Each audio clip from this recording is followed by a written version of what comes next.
There are lots of ways to sell to customers. This is called your route to market. Here we'll help you to decide which is the best route to market for your product or service.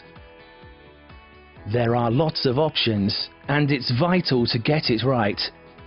Make the right choices and you'll boost your chances of success. So, let's look at some of the options you have for selling your product or service. Many routes to market are direct to customers. For example, online, through your own website or internet auction sites, from your own premises, or at trade shows and exhibitions. Other routes to market you can use include selling through third parties like shops, wholesalers, agents, or distributors. You could also take a small concession within a larger store or in a shopping centre. Or you could sell by mail order, or generate sales through social media, blog and microblog websites, and mobile devices. There are several factors you need to consider when deciding which sales channel to use. For example, what you're selling, where you're based, where your customers are based, and their buying habits or preferences. Your customer and market research should give you all the information you need on these issues.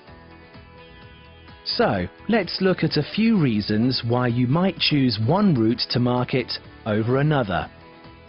Remember, it's unlikely you'll choose just one route to market.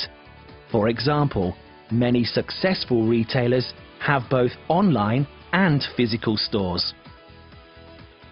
The internet is probably the most versatile of all sales channels. It's particularly useful for business-to-business sales. It's also good if you have a niche or specialist product, as well as selling standard products like DVDs, music, and games. There are a range of options for selling online.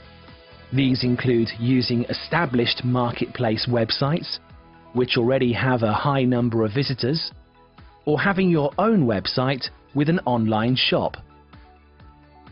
Having your own shop to sell from might seem like the ideal route for many businesses.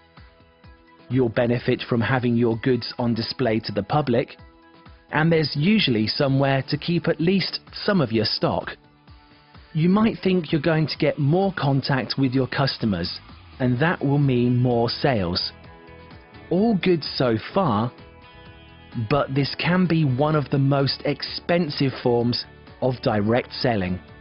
Rent, rates, water, and power all have to be paid for before you've even made one sale. You'll also need someone to be there during opening times, which might mean taking on staff. And if you plan to run the shop yourself, you would have to weigh up what effect this could have on other aspects of your business. Then there's direct selling using salespeople. This is generally best for relatively expensive products, where you only need to make a few sales to make a decent profit. It's also good if you're likely to have to explain the product's features, or when there's more than one person involved in the decision to buy. But it is an expensive way to sell. You could also think about using sales agents. These are experienced, self-employed salespeople. Sales agents often specialize in certain sectors and bring with them an established network of contacts or sales leads.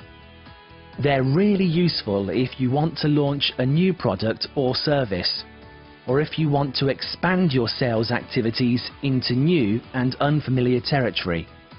Using agents also means you don't have to recruit, train, and manage a sales team of your own. If you decide to sell through a third-party retailer, you'll need to convince them your product is right for them on things like price and quality.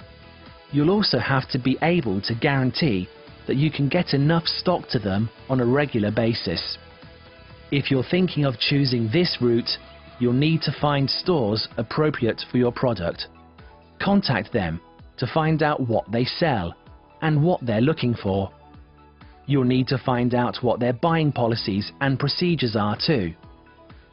If you make low-value products that you need to sell in quantity, you might think about selling through a wholesaler.